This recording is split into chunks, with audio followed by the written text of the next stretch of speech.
Hello class 11। तो कैसे हैं आप सब? आई होप आप सब अच्छे होंगे और मस्त होंगे। स्वागत है आप सभी का हमारी इस प्रारंभ सीरीज के अंदर। और जैसा कि आप सभी को पता है, हमारे माइक्रो इकोनॉमिक्स में हमने तीसरा चैप्टर स्टार्ट कर लिया है जिसका नाम है डिमांड। डिमांड का हमने लेक्चर नंबर 1 में समझा था कि डिमांड होता क्या है, डिमांड स्केड्यूल क्या होता है, और डिमांड का हमने कर्व के मतलब उसके डायग्राम, उसके लाइन के बारे में भी समझा था और सीखा था कि वो डाउनवर्ड स्लोपिंग कर्व क्यों होता है बच्चों। तो आज की इस क्लास के अंदर हम लेने वाले हैं कुछ और टॉपिक्स डिमांड के, जिसमें से सबसे इंपॉर्टेंट जो टॉपिक है वो मैं लेने वाला हूं लॉ ऑफ डिमांड। हाँ बच्चों, law of demand. Law of demand, जिस तरीके से साइंस में लॉज बनाए गए हैं किसी भी चीज को अच्छे से समझने के लिए, उसी तरीके से यहां पर इकोनॉमिक्स के अंदर भी टॉपिक्स को समझने के लिए उसके लॉज बनाए गए हैं बच्चों। उसमें से एक लॉ है डिमांड का, लॉ ऑफ डिमांड। अब ये लॉ ऑफ डिमांड हमसे क्या कहता है? इसमें क्या है, हमारे जो इकोनॉमिस्ट हैं उन्होंने डिमांड को लेकर एक लॉ बनाया है और लोगों को समझाने की कोशिश की है कि लॉ ऑफ डिमांड कैसे काम करता है मार्केट में। समझो, जैसे कि कोई भी कमोडिटी है, कमोडिटी मतलब कोई भी गुड्स है, ठीक है, वो कह रहे हैं, लॉ ऑफ डिमांड कहता है अदर थिंग रिमेन सेम। अब ये अदर थिंग रिमेन सेम क्या है इसको हम बाद में समझेंगे। ये अदर थिंग रिमेन सेम मतलब एजम्पशन के ऊपर बात कर रहा है। वो एजम्पशंस क्या है अभी अब आने वाली क्लास में पढ़ेंगे बेटा। बट आप समझो अभी एक वर्ड है अदर थिंग रिमेन सेम, कि दूसरी चीजें सेम रहनी चाहिए। और जो हमारा जो भी कमोडिटी जो हम परचेस करने चाह रहे हैं उसका नेचर देखो, नेचर समझना, नेचर कैसा है। अगर उस गुड्स की प्राइस इंक्रीज होती है तो उस प्रोडक्ट की डिमांड लोगों द्वारा डिक्रीज हो जाएगी। लोग क्या सोचेंगे, अरे यार ये प्रोडक्ट तो महंगा हो गया। महंगा हो गया तो लोग क्या करेंगे, उसको खरीदना कम कर देंगे क्योंकि लोगों के बजट के वो बाहर है। लोग क्या सोचेंगे, यार जब सस्ता होगा जब ही खरीदेंगे, ठीक है ना। तो लॉ ऑफ डिमांड क्या कहता है कि अगर प्राइस इंक्रीज होती है किसी कमोडिटी की तो उसकी डिमांड कम हो जाती है, और अगर प्राइस उस कमोडिटी की डिक्रीज हो जाती है तो डिमांड जो है बेटा वो इंक्रीज हो जाएगी। क्या हो जाएगी? इंक्रीज हो जाएगी। इज दैट क्लियर बेटा? तो यहां पर लॉ ऑफ डिमांड क्या कह रहा है? लॉ ऑफ डिमांड ये कहता है कि price of the commodity and demand of the commodity have a inverse relation. क्या कहता है बेटा? कि इनवर्स रिलेशन है, ठीक है ना। इनवर्स रिलेशन का मतलब क्या होता है बेटा? अपोजिट रिलेशन है।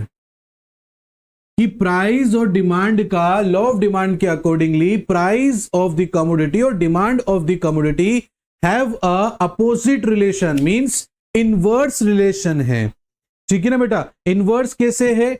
अगर प्राइस बढ़ती है कमोडिटी की तो डिमांड कम हो जाएगी, अगर प्राइस कम होती है कमोडिटी की तो डिमांड इंक्रीज हो जाएगी।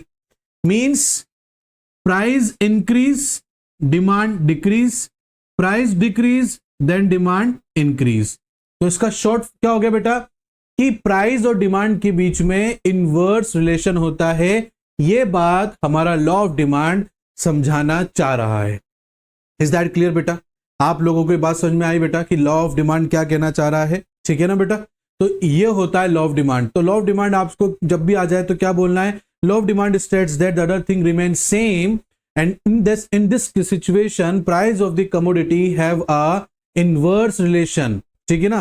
Price and demand have a inverse relation, कि price increase then demand decrease, price decrease then demand will increase. Is that clear? यही लॉ ऑफ डिमांड कहता है। ओके और इसी की वजह से ही, इस लॉ ऑफ डिमांड की वजह से ही जो डिमांड कर्व मैंने कल आपको बताया था कि वो डाउनवर्ड स्लोपिंग कर्व होता है, वो इसी वजह से ही डाउनवर्ड स्लोपिंग कर्व होता है। मान लो कोई प्राइस है, मान लो कोई कमोडिटी है, ये हम प्राइस मान लेते हैं बेटा और ये हम उसकी डिमांड मान लेते हैं, ठीक है। मान लो कोई प्राइस है जिसका नाम एक्स है, उसको हम ओ पी उसकी प्राइस है। क्या है बेटा? ओ और पी उसकी प्राइस है। तो देखो डिमांड क्या हो जाएगी? ओ क्यू डिमांड हो जाएगी। Is that clear? अब अगर इस प्रोडक्ट की प्राइस कम हो जाती है, डिक्रीज हो जाती है और प्राइस हो जाती है OP1, यहां हो जाती है, तो देखो बेटा डिमांड ये OQ, पहले प्राइस थी OP तो डिमांड थी OQ, अब प्राइस हो गई OP1, ये कम हो गई तो डिमांड देखो OQ1 तक आगे तक बढ़ गई। इसीलिए डिमांड कर्व जो होता है वो डाउनवर्ड स्लोपिंग कर्व होता है, नीचे की जाने की तरफ होता है।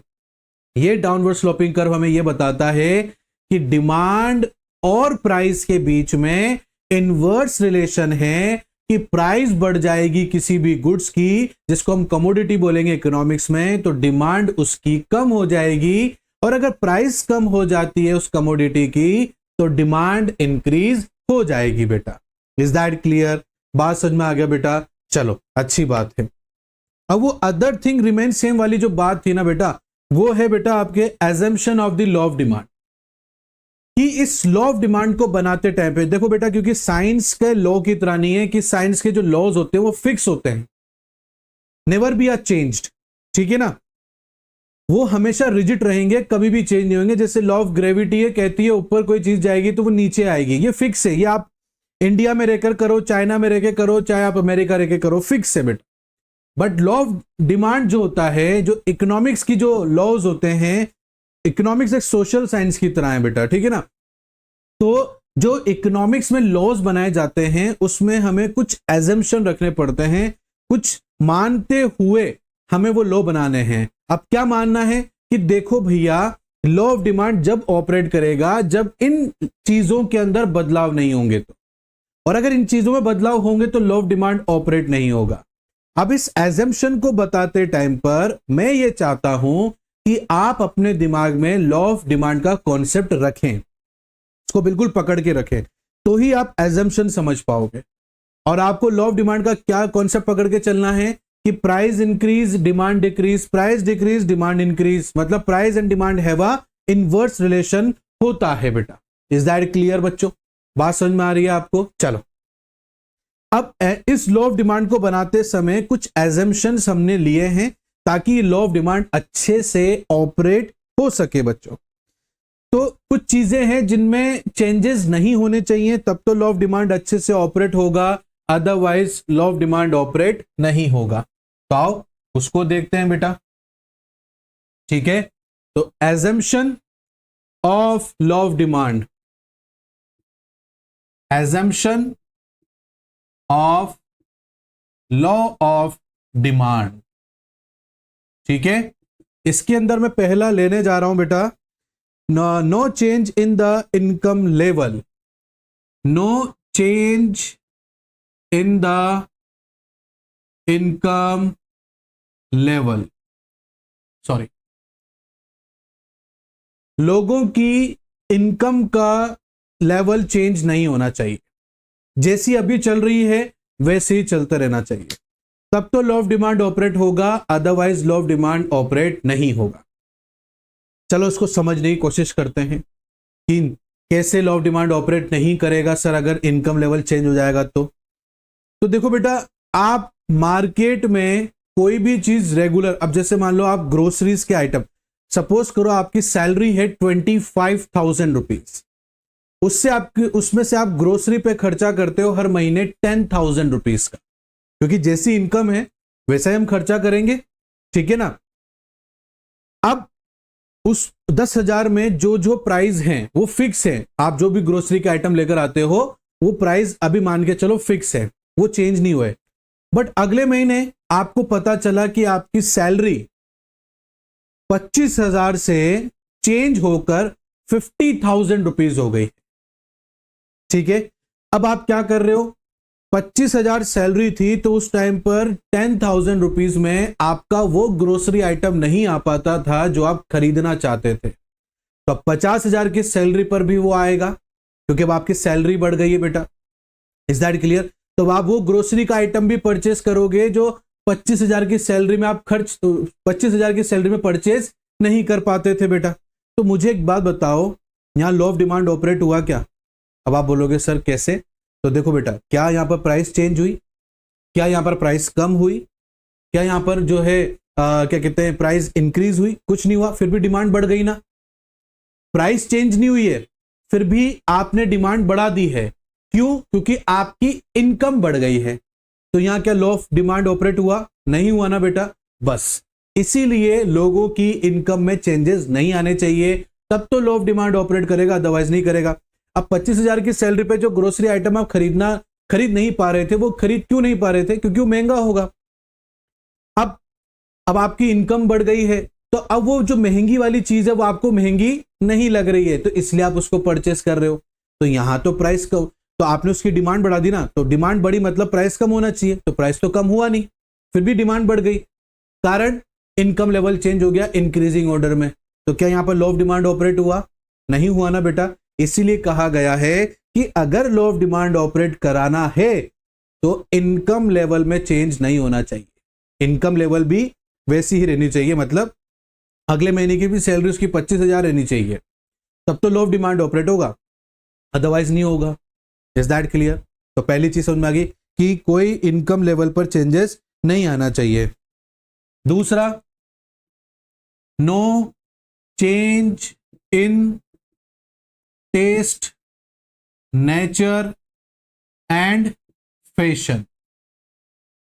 कोई भी बदलाव नेचर में, लोगों के टेस्ट में, लोगों के फैशन में नहीं आना चाहिए। अगर आ गया तो लॉ ऑफ डिमांड ऑपरेट नहीं होगा। वही कॉन्सेप्ट पकड़ के चलो, प्राइस कम डिमांड बढ़ जाएगी, प्राइस इंक्रीज डिमांड कम हो जाएगी, ठीक है ना। अब सर इसमें कैसे? देखो बेटा, आज का जमाना क्या है? जीन्स टी शर्ट्स का है, ठीक है ना, फॉर्मल का है। और पहले जमाना किसका था? धोती कुर्ता इनका था बेटा, राइट बच्चों। आज के कंपैरिजन में धोती कुर्ता का जो खरीदने का जो प्राइस है वो कंपैरेटिवली कम है जो भी जीन्स टी शर्ट हम परचेस करते हैं। फिर भी हम क्या परचेस कर रहे हैं?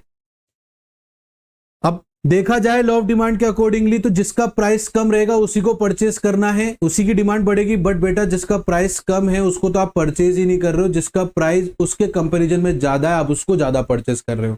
व्हाई? क्योंकि वो चीज जो धोती कुर्ता है ना सर, वो अब फैशन में नहीं है, जीन्स टी शर्ट फैशन में है, इसलिए लोग सबसे ज्यादा उसको परचेस कर रहे हैं। तो मुझे एक बात बताओ, यहाँ पर जीन्स टी शर्ट की प्राइस ज्यादा है, धोती कुर्ते की प्राइस कम है, तो धोती कुर्ते की डिमांड ज्यादा रहनी चाहिए और टी शर्ट्स और जीन्स की डिमांड कम रहनी चाहिए, है ना। बट क्योंकि वो फैशन में नहीं है इसीलिए लोग जीन्स टी शर्ट ज्यादा खरीद रहे हैं बेटा। तो क्या यहाँ लॉ ऑफ डिमांड ऑपरेट हुआ? नहीं हुआ बेटा, क्योंकि प्राइस कम है धोती कुर्ते की बट उसकी डिमांड भी कम हो रही है, क्योंकि वो फैशन में नहीं है, लोगों का टेस्ट नहीं है वो अब। इज दैट क्लियर बेटा? तो लॉ ऑफ डिमांड जब ही ऑपरेट करेगा जब फैशन में, लोगों के टेस्ट में, लोगों के नेचर में चेंजेस नहीं आने चाहिए। अगर लोगों के नेचर में, टेस्ट में, फैशन में चेंजेस आएंगे तो लॉ ऑफ डिमांड ऑपरेट नहीं होगा बेटा, क्योंकि लोग फैशन के पीछे भागते हैं। Is that clear? आपने देखा ना, धोती कुर्ते के प्राइस कम है जीन्स टी शर्ट के अपेक्षा में, फिर भी लोग जीन्स टी शर्ट ज्यादा खरीद रहे हैं, जबकि लॉ ऑफ डिमांड के अकॉर्डिंग तो क्या खरीदना चाहिए? धोती कुर्ता ज्यादा खरीदना चाहिए। इज दैट क्लियर बेटा? तो क्या कहा गया है, ये मानते हुए लॉ ऑफ डिमांड बनाया गया है कि लोगों का टेस्ट, नेचर और फैशन कभी चेंज नहीं होना चाहिए। अगर चेंज हो जाएगा ना तो लॉ ऑफ डिमांड ऑपरेट नहीं होगा, इसलिए चेंज नहीं होना चाहिए। इज दैट क्लियर और नॉट बेटा? आई होप आपको ये बात अच्छे समझ में आई होगी बेटा। नेक्स्ट हम लोग देखते हैं बेटा, नेक्स्ट है no change in the price of related goods. क्या है? No change in the price of related goods, कि रिलेटेड गुड्स में बदलाव नहीं आने चाहिए, उनकी प्राइस में जो चल रहा है वही चलते रहना चाहिए। अब रिलेटेड गुड्स में सबसे बेस्ट एग्जांपल मैं यहां पर लूंगा, एक तो है टी और एक है कॉफी। दोनों रिलेटेड गुड्स हैं। आप टी की जगह कॉफी पी लो कोई दिक्कत नहीं, कॉफी की जगह टी पी लो कोई दिक्कत नहीं, दोनों एक दूसरे के सब्स्टिट्यूट है, ठीक है। अब आप क्या करते हो, चाय पीते हो रेगुलर वे में, ठीक है, बट आपने मार्केट में देखा कि चाय की प्राइस से ज्यादा तो कॉफी की प्राइस कम है, तो डिमांड किसकी बढ़ जाएगी? कॉफी की बढ़ जाएगी ना बेटा। Is that clear? तो इसलिए रिलेटेड गुड्स में चेंजेस नहीं आना चाहिए। तो अब प्राइस हमें सस्ता पड़ने लग गया बेटा, हमें सस्ता पड़ने लग गया, तो हमें सस्ता कॉफी पड़ रहा है, ठीक है ना, चाय नहीं पड़ रही है बेटा। Is that clear? तो इसीलिए चेंज नहीं आना चाहिए price of the related goods के, जो चल रहा है वैसे चलना चाहिए, तब तो लॉ ऑफ डिमांड ऑपरेट होगा, otherwise law of demand operate नहीं होगा। इज दैट क्लियर बेटा? मेरी बात समझ पा रहे हो ना आप लोग? चलो आगे की तरफ देखते हैं, आगे क्या है? No new substitute of the goods, no new substitute of the goods.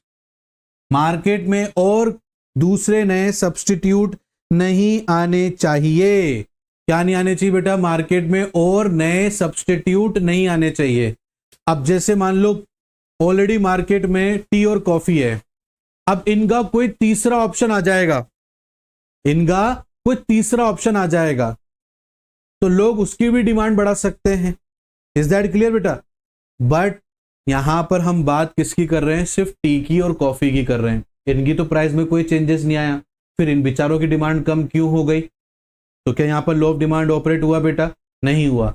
क्यों नहीं हुआ? क्योंकि मार्केट में इन दोनों के अलावा एक और इन जैसा प्रोडक्ट मार्केट में आ गया और वो इन दोनों से सस्ता है, तो लोग वहां शिफ्ट हो गए, तो इन बेचारों की तो प्राइस कम नहीं हुई, फिर भी इनकी डिमांड कम हो गई।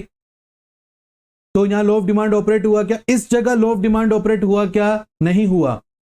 वहां नया सब्सटीट्यूट आ गया, इस वजह से इनका डिमांड कम हो गया बेटा। इनकी खुद की प्राइस की वजह से इनका डिमांड कम नहीं हुआ बेटा। हम किसी पर्टिकुलर प्रोडक्ट के ऊपर बात कर रहे हैं बेटा, इसकी प्राइस बढ़ती है तो इसकी डिमांड कम हो रही है, तो ये लॉ ऑफ डिमांड ऑपरेट हो रहा है। इसकी प्राइस कम हो रही है, इस वजह से इसकी डिमांड बढ़ रही है, तो यहां पर लॉ ऑफ डिमांड ऑपरेट हो रहा है। बट इसी जैसे सेम प्रोडक्ट की वजह से इन दोनों के अलावा एक और इन जैसा सेम प्रोडक्ट है और उसकी वजह से इन दोनों की प्राइस कम हो रही है, सॉरी इन दोनों की डिमांड कम हो रही है, तो लॉ ऑफ डिमांड ऑपरेट नहीं हो रहा है।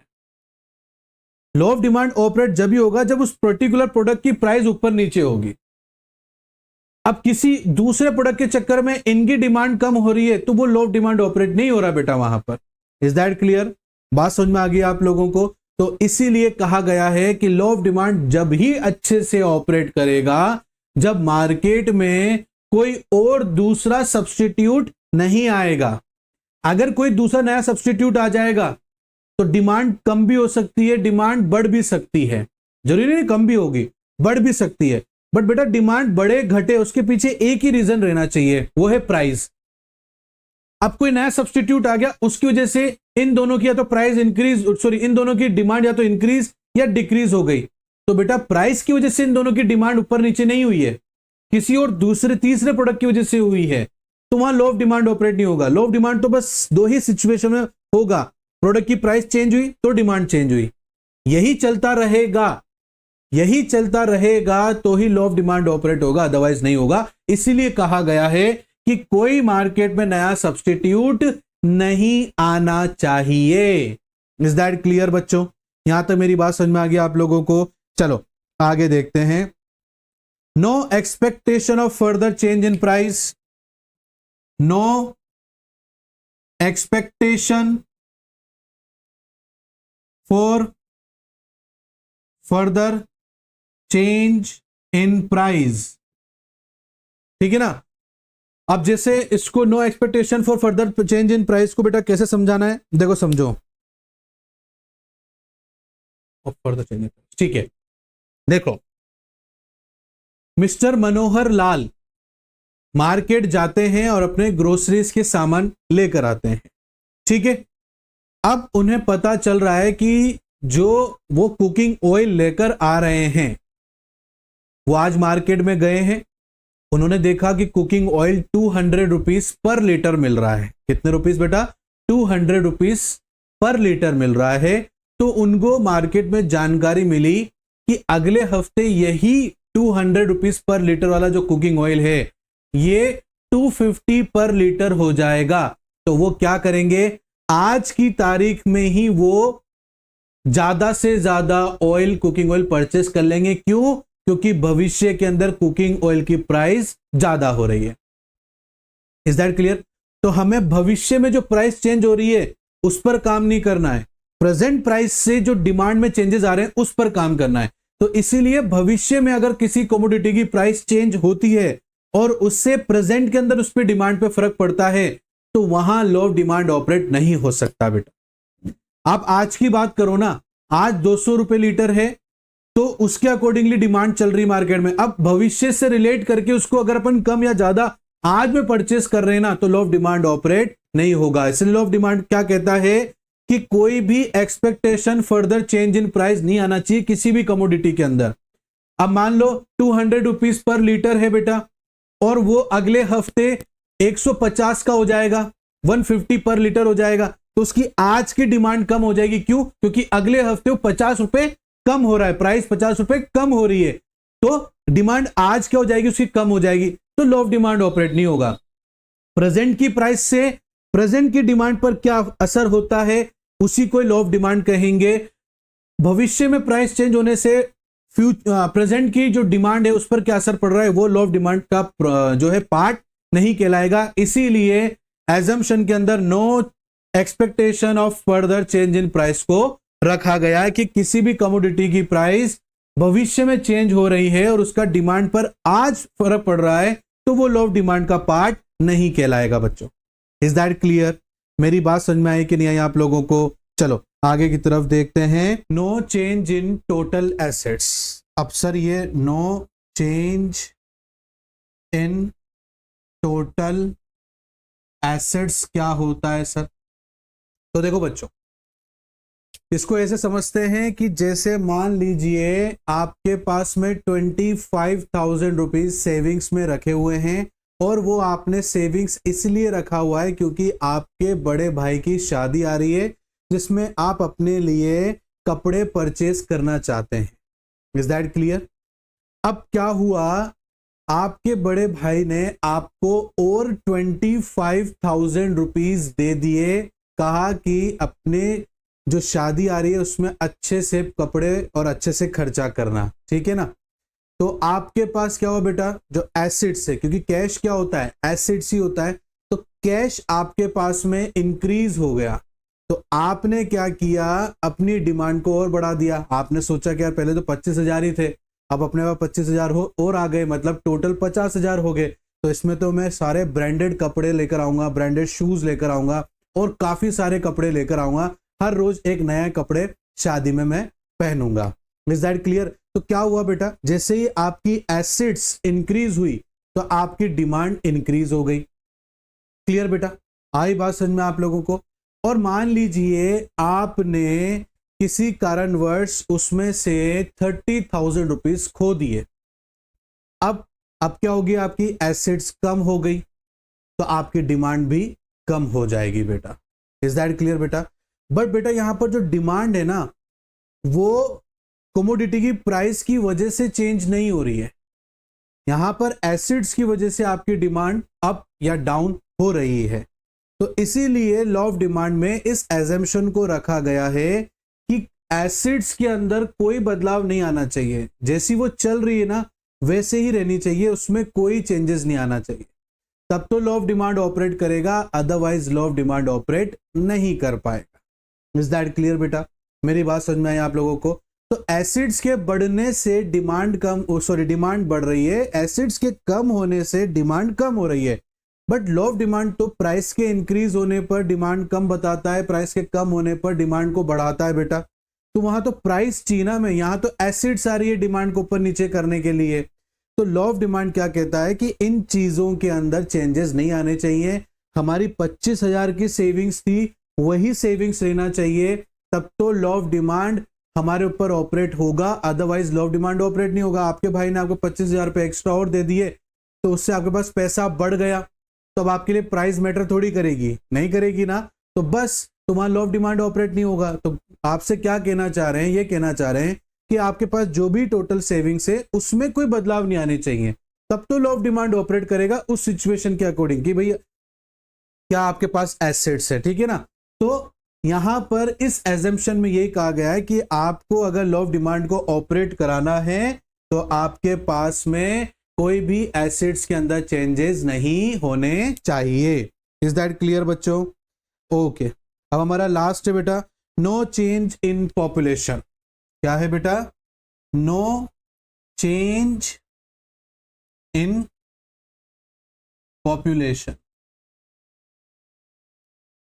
अब मान लीजिए किसी कंट्री की टोटल पॉपुलेशन 1 करोड़ है, वहां पर 1 करोड़ लोग रहते हैं, चाहे वो बूढ़े हों, चाहे वो बच्चे हों, चाहे वो वयस्क हों, जवान हों, ठीक है ना। 1 करोड़ लोग रहते हैं उस कंट्री के। तो बेटा 1 करोड़ के अकॉर्डिंगली ही डिमांड रहेगी मार्केट में, तो पॉपुलेशन में चेंजेस नहीं आना चाहिए।